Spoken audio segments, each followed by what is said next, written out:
সামনেই বাজেট, লাভের মুখ দেখতে নজরে আসতে পারে এই শেয়ারগুলি। সামনেই বাজেট, ফেব্রুয়ারির শুরুতে অন্তর্বর্তী বাজেট পেশ করতে চলেছেন অর্থমন্ত্রী নির্মলা সীতারামন।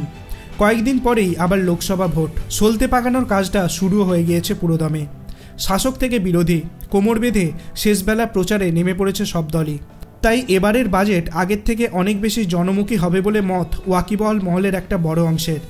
একদিকে যেমন জোর দেওয়া হতে পারে রেলের সামগ্রিক উন্নতির ওপরে, তেমনি আবার জোর দেওয়া হতে পারে কৃষিখাতের উন্নতির দিকেও।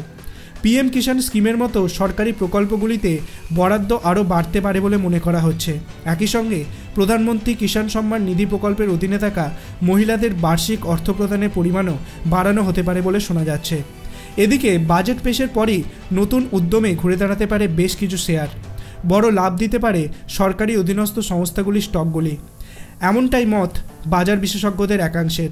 তালিকায় যেমন রয়েছে ওএনজিসির শেয়ার, তেমনই আছে কোল ইন্ডিয়ার শেয়ার। গত বছর বিনিয়োগকারীদের ভালো লাভের দিকে দেখা গিয়েছে ইন্ডিয়ান রেলওয়ে ফাইন্যান্স কর্পোরেশন লিমিটেডের শেয়ারকে। নতুন বছরের শুরু থেকেও সেই ধারা অব্যাহত রয়েছে। বর্তমানে স্টকটির দাম 113 টাকার আশেপাশে ঘোরাফেরা করছে। নজরে রয়েছে রেল বিকাশ নিগম লিমিটেড। গত বছরের থেকে ভালো লাভ দিচ্ছে এই সংস্থার শেয়ারও। বর্তমানে 200 টাকার গণ্ডি পার করে ফেলেছে। গ্রাফ ওপরের দিকে রয়েছে স্টিল অথরিটি অফ ইন্ডিয়া লিমিটেডের। বর্তমানে দাম ঘোরাফেরা করছে 115 টাকার ঘরে। ভালো লাভ দিচ্ছে গেল লিমিটেডের শেয়ারও। এই স্টকটির দামও ঘোরাফেরা করছে 162 টাকার ঘরে। কোল ইন্ডিয়া স্টকের দাম বর্তমানে একটু নামলেও শীঘ্রই তা আবার ওপরের দিকে যেতে পারে বলে মনে করা হচ্ছে। দাম ঘোরাফেরা করছে 380 টাকার ঘরে। 300 টাকার গণ্ডি ছাড়িয়ে গিয়েছে এনটিপিসি লিমিটেডের শেয়ার দরও।